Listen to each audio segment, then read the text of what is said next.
بھائی سامعین و ناظرین، آپ ذرا غور کریں، جب اللہ عز و جل رحمت کرنے پر آتا ہے تو کسی بھی ایک عمل کو اپنی بارگاہ میں شرف قبولیت عطا فرما دیتا ہے، پھر اسی کے سبب اس پر رحمتوں کی بارش کر دیتا ہے۔ لہٰذا ذیل میں ایک حدیث شریف پیش کی جاتی ہے جس میں متعدد ایسے لوگوں کا بیان کیا گیا ہے کہ وہ کسی نہ کسی نیکی کے سبب اللہ تعالیٰ کی گرفت سے بچ گئے اور رحمت خداوندی نے انہیں اپنی آغوش میں لے لیا۔ چنانچہ حضرت سیدنا عبد الرحمن بن سمورہ رضی اللہ تعالیٰ عنہ سے روایت ہے کہ ایک بار حضور اکرم نور مجسم رحمت عالم صلی اللہ تعالیٰ علیہ وآلہ وسلم تشریف لائے اور ارشاد فرمایا کہ آج کی رات میں نے ایک عجیب خواب دیکھا ہے۔ ایک شخص کی روح قبض کرنے کے لیے ملک الموت تشریف لائے، لیکن اس کا ماں باپ کی اطاعت کرنا سامنے آ گیا اور وہ بچ گیا۔ پھر آقا فرماتے ایک شخص پر عذاب چھا گیا، لیکن اس کے وضو کی نیکی نے اسے بچا لیا۔ پھر میرے آقا فرماتے ایک شخص کو شیاطین نے گھیر لیا، لیکن ذکر اللہ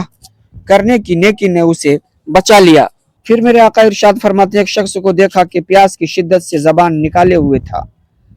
اور حوض کوثر پر پانی پینے جاتا تھا، مگر لوٹا دیا جاتا تھا کہ اتنے میں اس کے روزے آ گئے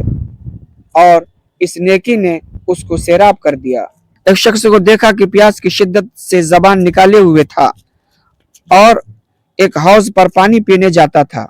مگر لوٹا دیا جاتا تھا کہ اتنے میں اس کے روزے آ گئے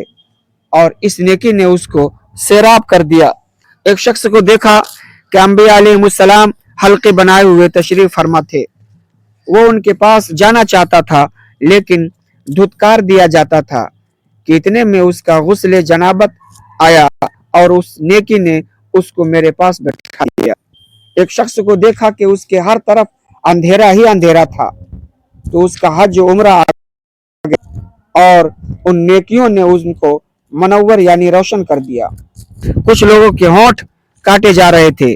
میں نے جبریل علیہ السلام سے دریافت کیا یہ کون ہیں؟ تو انہوں نے بتایا یہ لوگوں کے درمیان چغل خوری کرنے والے ہیں، کچھ لوگوں کو ان کی زبانوں سے لٹکا دیا گیا تھا۔ میں نے جبریل علیہ السلام سے ان کے بارے میں پوچھا تو انہوں نے بتایا یہ لوگوں پر